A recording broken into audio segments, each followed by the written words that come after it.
Hi, this is Dr. Gregory Sadler. I'm a professor of philosophy and the president and founder of an educational consulting company called Reason.io, where we put philosophy into practice. I've studied and taught philosophy for over 20 years, and I find that many people run into difficulties reading classic philosophical texts. Sometimes it's the way things are said or how the text is structured. But the concepts themselves are not always that complicated, and that's where I come in. To help students and lifelong learners, I've been producing longer lecture videos and posting them to YouTube. Many viewers say they find them useful. What you're currently watching is part of a new series of shorter videos, each of them focused on one core concept from an important philosophical text. I hope you find it useful as well. The third part of Max Scheler's Ressentiment is titled Christian Morality and Ressentiment, and so it's important to figure out, well, what is Christian morality? And for Scheler, is Nietzsche actually correct that it emerges out of ressentiment and is essentially reactive? And one way that Scheler is going to approach this is by looking at what Christianity is bringing on the scene that is different from pre-Christian ancient forms of morality. And one of the things he's going to center in on as a absolutely key feature is the role of love. So he begins by talking about the early Greek and Roman, largely Greek because he's drawing on Plato and Aristotle and others, conception of love. And then he's going to say, well, what is it that Christianity is bringing that's new and very different from the ancient conception? So he's going to begin by telling us that in the sphere of Christian morality, love is explicitly placed above the rational domain. And he brings up Augustine, love that makes more blessed than all reason. And he says that this comes out quite clearly in the parable of the prodigal son from the gospel. So what are the differences here? He's going to bring up some terminology. Early Christians used these terms in ways that others in Greek and Latin hadn't actually used them, although they certainly did employ these terms. You'll find caritas being discussed, for example, in Cicero. You'll find agape and agapeo, the verb form of it, being used in Plato's Symposium, but not with this particular sense. So they'll contrast agape, as typically we translate this as self-giving love, and caritas as its Latin equivalent, against eros and amor. And early Greeks and Romans acknowledged distinctions in value, but saw a continuity between these kinds of love. So that's why Cicero could talk about caritas and amor and all sorts of other forms of love as well. They were all basically the same. For Christianity, that is not the case. Scheler will say, Christian love is a spiritual intentionality which transcends the natural sphere. Now, what does that actually mean for us? So spiritual is going to be a designation that he's going to use, and there are spiritual values for Scheler that you can look at in his other works for discussions. And to go beyond the natural sphere means to go not just beyond the sensuous sphere, but also that of rationality that has not been, say, perfected through love. So he goes on and he says, here's some examples.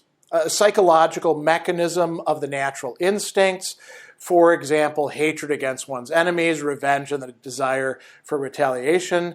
Christian love defeats and supersedes this. It can place, as he says, a person in a completely new state of life. And then he says, that's not what we're really focusing on.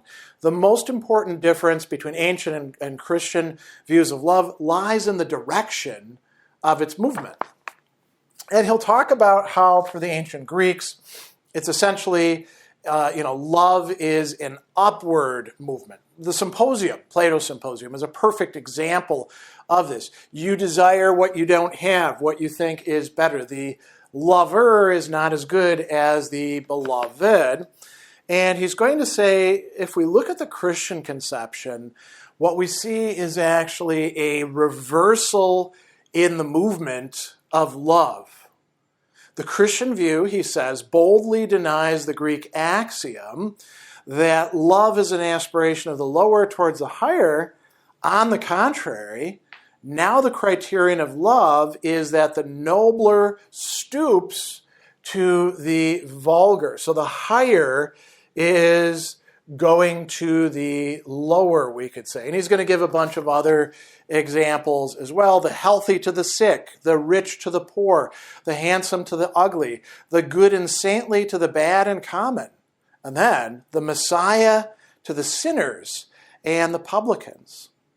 He also says the Christian is not afraid, like the ancient, that he might lose something by doing so, that he might impair his own nobility. A little bit later, Scheler is going to say that in ancient love, there's always this feeling of anxiety that you might be losing something in the process. The Christian doesn't have this. Why? He acts in the conviction that through this condescension, through self-abasement and self-renunciation, he gains the highest good and becomes equal to God. So, in a certain, now, equal to God in the sense of being completely equal, no. But certainly imitating God in a way. And how is this the case? Well, he goes on and he says that the change in the notion of God, so there's a fundamental difference in how God is understood, and his fundamental relation to man and the world is not the cause, but the consequence of this reversal in the movement of love. Understanding love differently means that you understand God and God's relation to human beings and the world differently. And he says that God is no longer this eternal unmoving goal, the way it was, say, for Aristotle. Rather, it's, for the love, the essence of God is to love and to serve. Creating, willing, and acting are derived from these original qualities of loving and serving. So the first mover of the world that Plato and Aristotle and others in ancient times could see as like what everything is aspiring to is replaced by a creator who created it.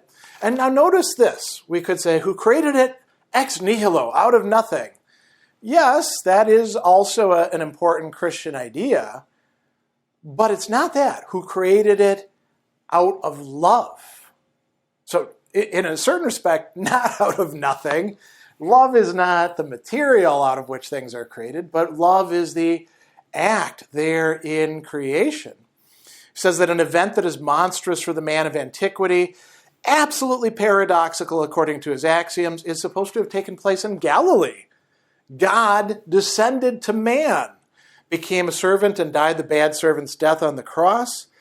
Now the precept of loving good and hating evil, loving one's friend and hating one's enemy, becomes meaningless. There's no longer, this is another key idea, no longer any higher good independent of and beyond the act and movement of love. Love is the highest of all good. So this is something that Scheler takes to be absolutely central to this new Christian outlook, orientation towards the universe and towards the, God that transcends the universe. There's no longer a higher good, we could say, that regulates love, that orients love. Love itself is this highest good.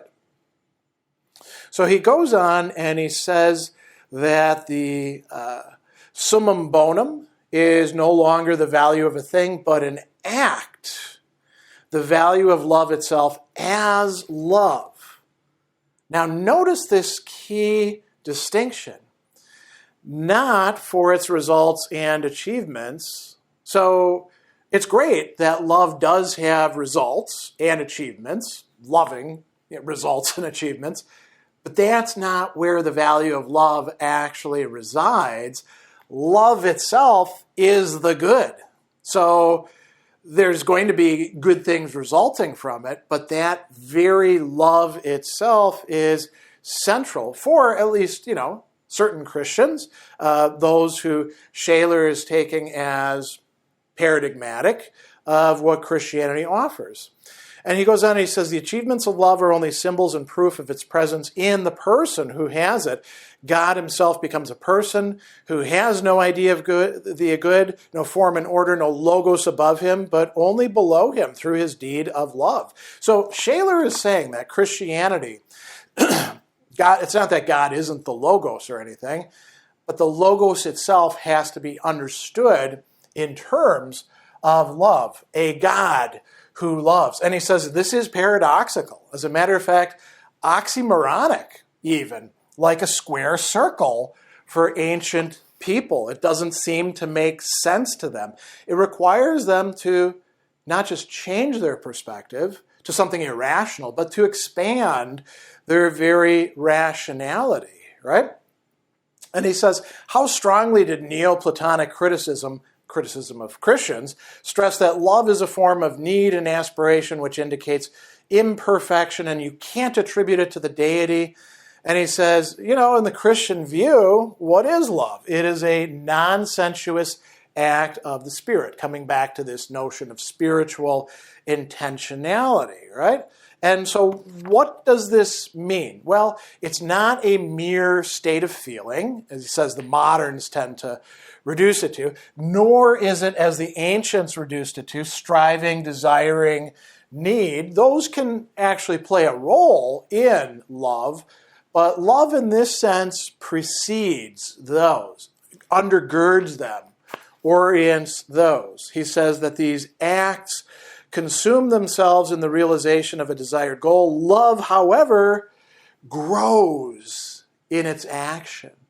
So the very act of love produces more love, doesn't exhaust it, doesn't use it up. And Scheler says one other thing that I think is really, really key here and goes back to some of the stuff that we said earlier. So there are, as he says, no longer any rational principles, any rules or justice higher than love, independent of it and preceding it, which should guide its action and its distribution among men according to its value. So there's two things to be said there. One is he's not saying remotely that there are no rational principles at all, that, you love and everything goes out the window, or rules or justice. What he is saying is that love is higher than these, and these cannot guide it. So here's the second thing, a contrast. So we might think, for example, of Cicero's really great work on duties, where he shows that justice, one half of justice, is beneficence, being good to other people, showing love, you could even say. So who do you show love to? In Cicero, it's measured. You don't love everybody in this sense. You love those who are worthy. And that's the ancient point of view. So he says that, how does Christianity view it? All are worthy of love. Friends and enemies. The good and the evil. The noble and the common. Right? So it's, central to this. And he's got a really interesting reflection here.